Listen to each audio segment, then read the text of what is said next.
Welcome to What to Watch with me, Toby Earle, the show which has seen many dire predictions issued for the planet's future this year, but none as serious as the latest emergency. Bootcut jeans are making a comeback.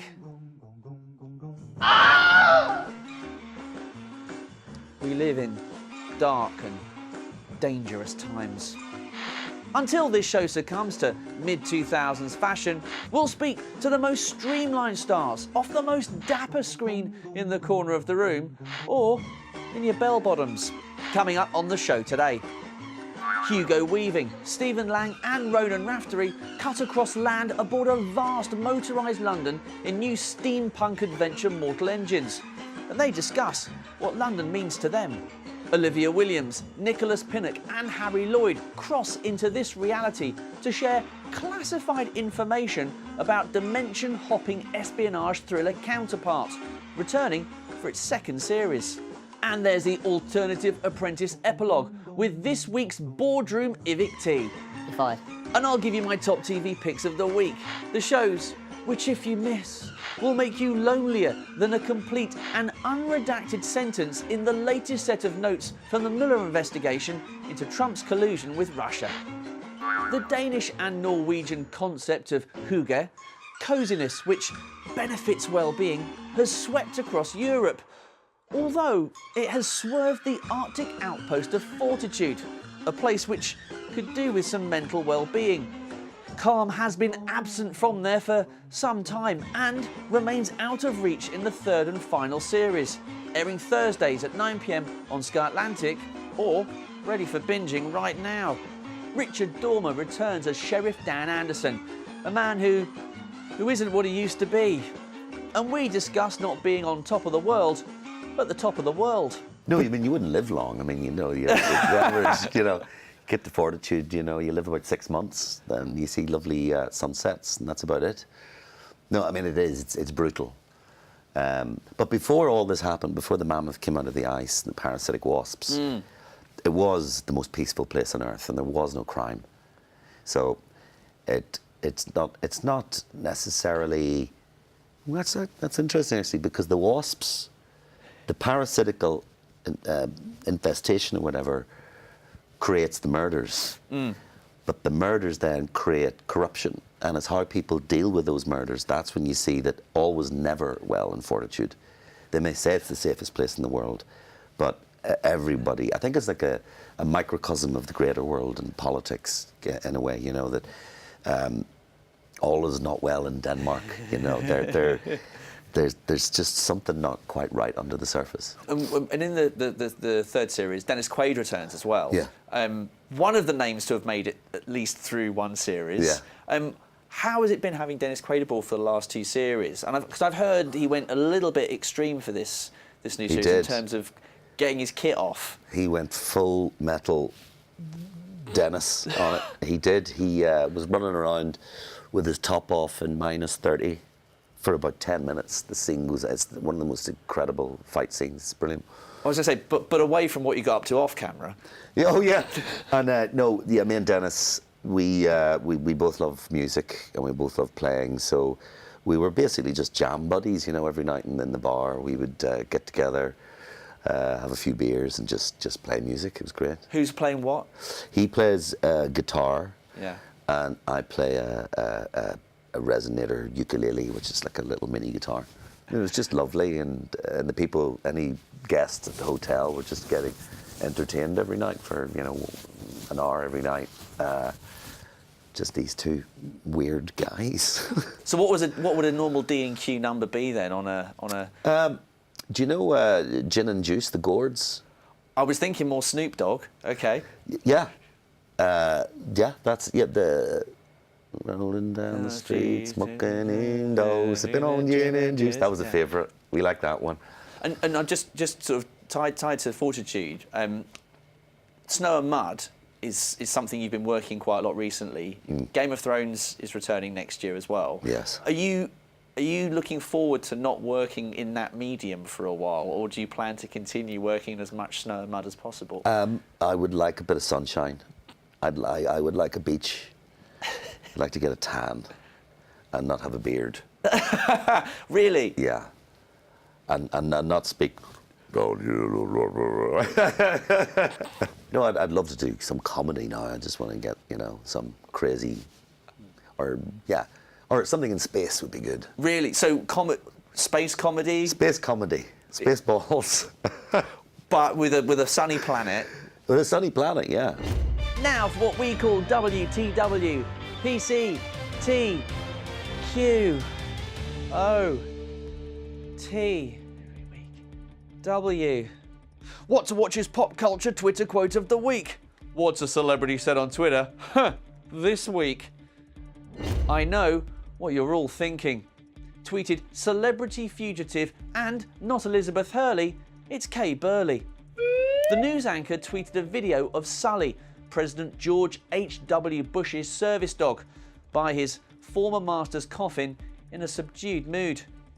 What Burley was referencing is her now infamous tweet, sadness in his eyes, a state attributed to a French dog after the 2015 terrorist attacks in Paris. Neither dog has, so far, confirmed their sadness. Engines, for all their noise and aggression, won't do you any harm. Engines, they're all talk. Not the engines in Mortal Engines, though. In this big screen adaptation of the futuristic steampunk books, London is an enormous wheeled city which devours smaller towns for resources. There are abundant parallels to be drawn, and in the first of 2 interviews with the cast, Ronan Raftery, who plays engineer Bevis Pod, discusses the comparisons between the fictional London and this one, and his own engineering skills. Almost all cities are moving cities now in this world. They're called traction cities. So with the complete absence of resources, all the cities had to get put on giant wheels, start moving around the world in search of resources and other cities, which they then take over or sort of eat, rip them apart for their resources, take their people on board as refugees or slaves, depending on who you ask in the world. So this London is a giant beast, moving beast, which consumes other towns and other outposts for their resources. And cities, yeah, because it's a giant super city. So there are smaller cities, and people might say that's what it's already doing. Yeah. I think it's timely. Yeah, and it's divided into 7 crude tiers, which reflect society. So top people on top tier, the lowest people on the lowest tier. So it's a pretty clear metaphor for what's going on in that world and for what we're seeing more and more in our world as well.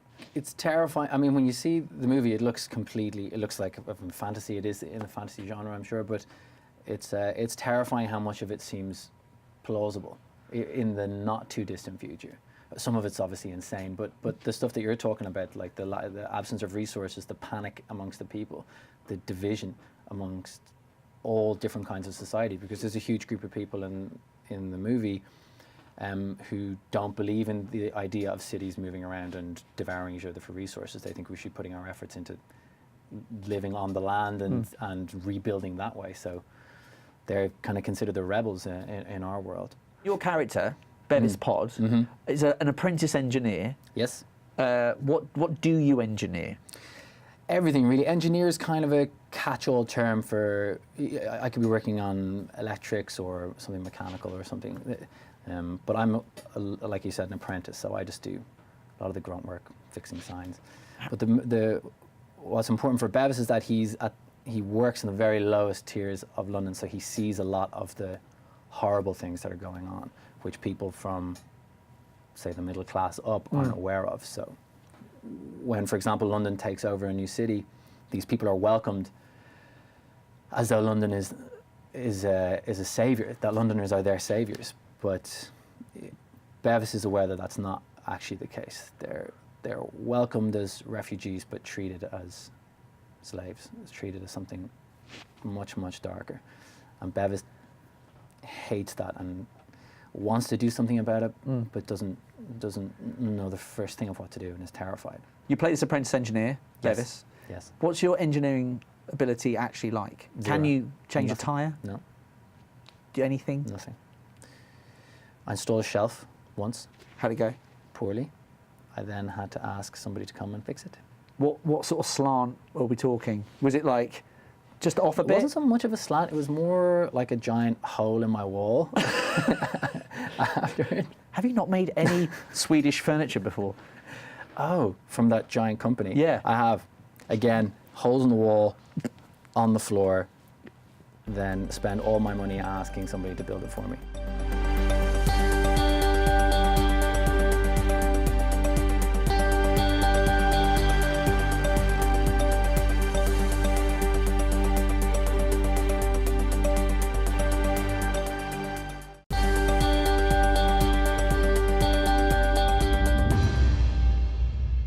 Welcome back to What to Watch with me, Toby Earle, the show that aims to guide you through your week's viewing and give you a glimpse behind the scenes and hear from the stars.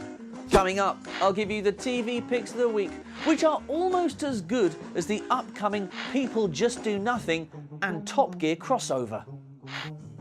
But first, Hugo Weaving and Stephen Lang star in Mortal Engines as the villainous Thaddeus Valentine and Shrike, an unstoppable, half-dead cyborg. In the past, Weaving has blown up London in V for Vendetta, but here, the pair share their love of the city, and why Valentine might not be as wicked as audiences assume. I love London. I'm very, very thrilled to be here in London now. I have always seen London as, for me, as being the big city.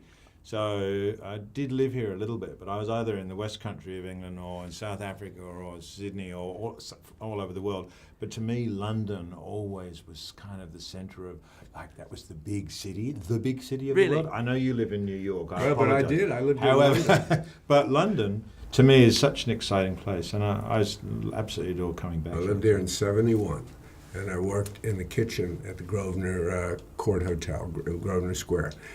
Worked in the kitchen. It was about as Dickensian a situation as you could possibly get in. I was a dishwasher there, and it was, and I remember the chef, Edward Lacey, huge man, would say, "Gonna have to sack you, boy, gonna have to sack you," and he walked around. It was incredible. Did you sleep under the sink I at felt night? like Oliver friggin' Twist, you know. Please, you know.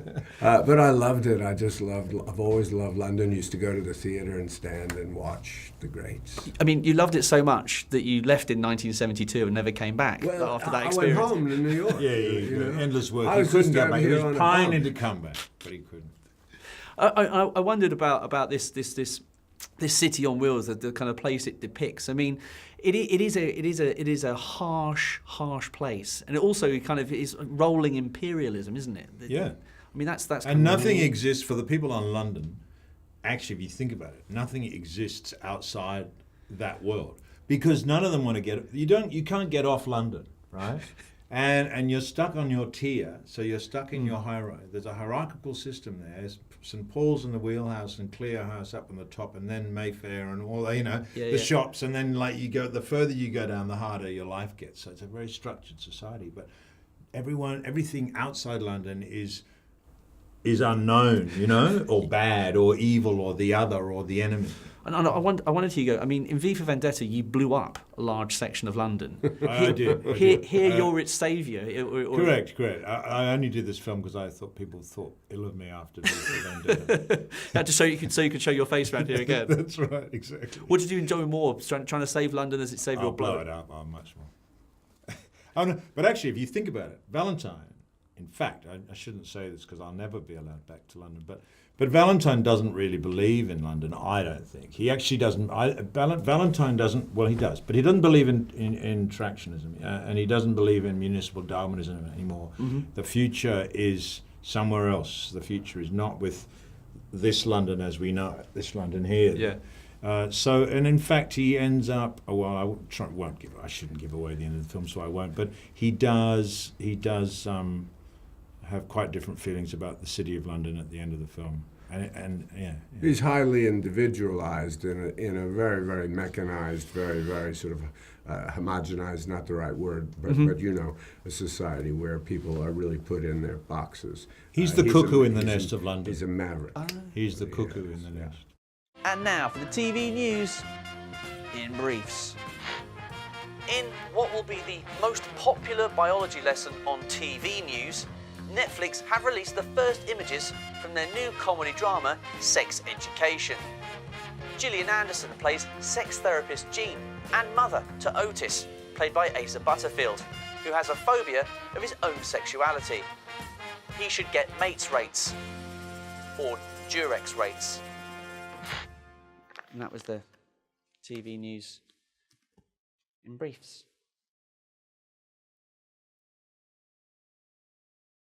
Now, stop wondering if Kanye West has continued playing with his phone long enough to see him being reprimanded for playing with his phone during Broadway musical The Cher Show, because it's time for my TV picks of the week. Espionage thriller Counterpart is a spy story with a hefty twist. East German scientists created a parallel Earth with a diverging timeline. These rival Earths are now, naturally, in a state of Cold War with one another. Olivia Williams, Nicholas Pinnock and Harry Lloyd return for the second series, available on the Stars player aboard Prime Video. I talked to the trio, who operate on both sides of the divide, about how Counterpart's Cold War vibe mirrors contemporary events. Starting a job is hideous. You know, you've just signed a contract for between 5 and 8 years, and you've no idea if the people you're going to be working with are delightful or a nightmare. And fortunately on this, you know, the writing, I can't tell you on how little evidence we take these jobs, particularly when there are huge spoilers. They don't tell you anything. It's a massive gamble. So the incredible relief with this show that it wasn't a turkey in any sense, either socially or professionally.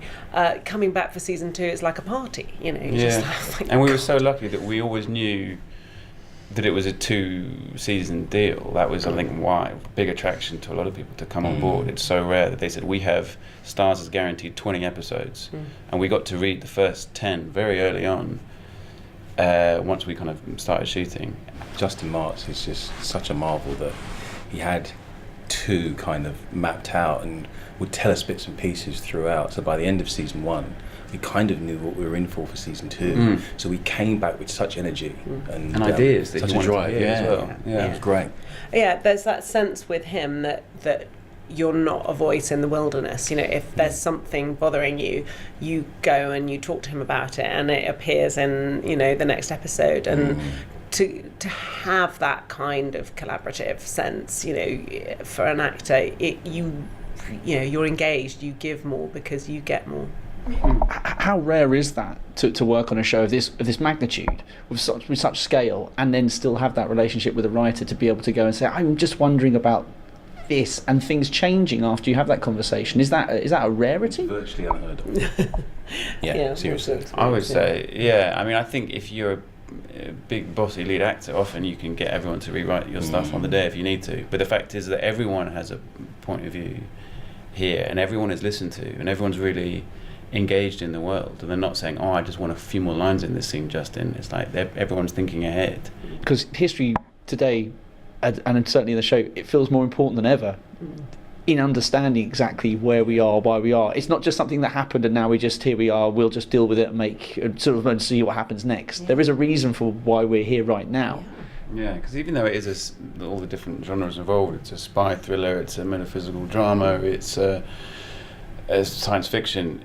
I know that if I kind of watched it fresh, it would be one of those shows where I would then go and end up Wikipediaing stuff about the Cold War, because even though it's not in a historical drama, of course, it does make me more curious about how did the diplomacy between these two ethoses coexist, because a lot of the same rules still apply, and how there's one of the major themes of season 2 as well is the conflict between kind of strategy and diplomacy, the people who just want to win the spy games and the people who are trying to solve the peace, and how actually even the people on their own side can't really agree on the best protocol. And if this is an enemy that we can't see, how can we ever win this war? And those are things that make me really interested in the generation before. And the way that they completely manipulate and use people to get what they need done.